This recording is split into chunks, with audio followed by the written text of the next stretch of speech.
my football fans and all my Falcon fans.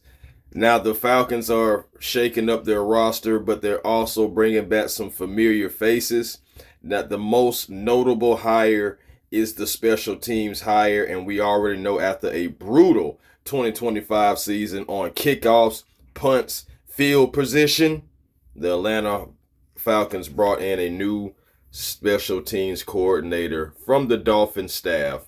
And today I'm going to talk about him and also a few of the guys that the Atlanta Falcons retained.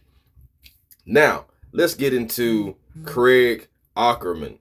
Now, the background for Ackerman is he, of course, is hired as our new special teams coordinator, but he recently coached the Dolphins special teams in 2025. And his prior NFL experience with the Tennessee Titans and the Los Angeles Rams, he coached special teams at the pro and college levels all the way back to the early 2000s. Why does this hire matter? Atlanta special teams in 2025 was atrocious. I'm talking about amongst the worst in the league, come on now, including being last in average kickoff return yards and near the bottom in punt return production. Now, this means it's not just coaching, but you're also trying to salvage a full third of your roster's performance each week. And in a lot of losses, you think about it, games slipped away from the Atlanta Falcons because of things not going right on special teams, unfavorable field position, and of course, old Uncle Mo with momentum swings. Just to take a little bit even deeper dive into it, let's talk about the Falcons special teams last year. Ranked near the bottom of the NFL in key special team performance metrics like the return yardage and consistency.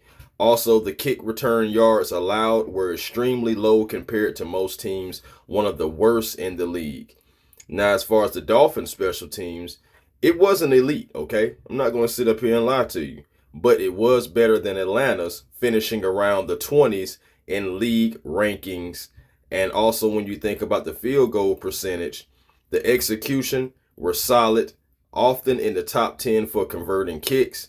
But Miami was still allowed longer returns and also struggled on the kickoff coverage at times, which is likely why the position wasn't permanent for Ackerman.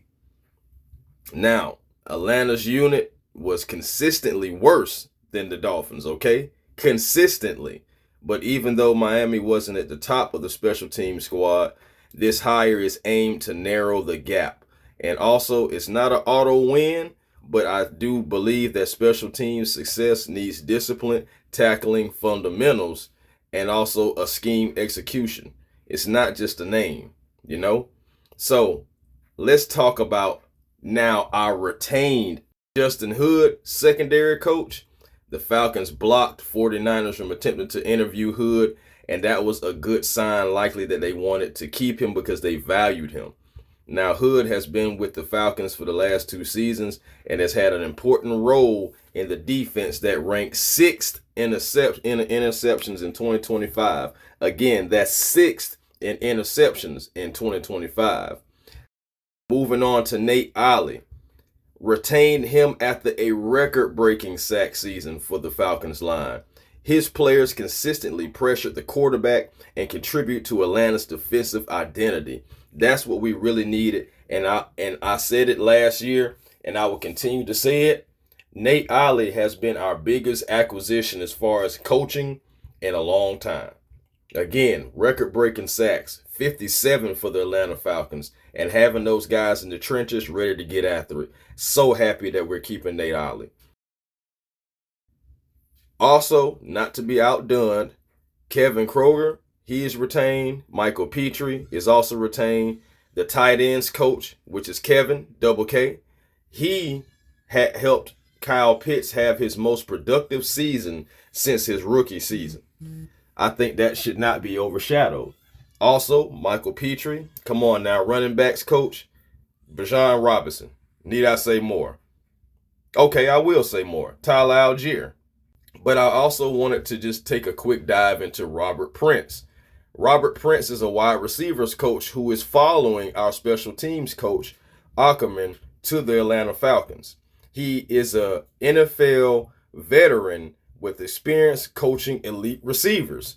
Last year, he had Jaden Waddle and also Tyreek Hill. Be on the lookout for possibly, now it's not guaranteed because not everybody follows their coordinators, follows their coaches, but you never know.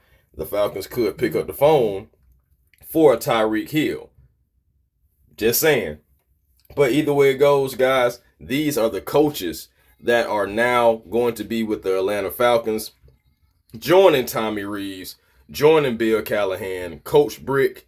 Bob Quinn is also coming over, former Lions GM and veteran executive, and he's coming over to be a senior advisor. So he's not going to be a coach, but he is coming into the Falcons organization. Guys, let me know what you think. What do you think about the new special teams coach? What do you think about retaining some of our most valuable coaches from last year?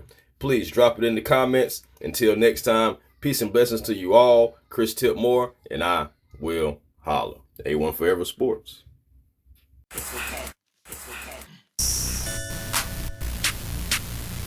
A1.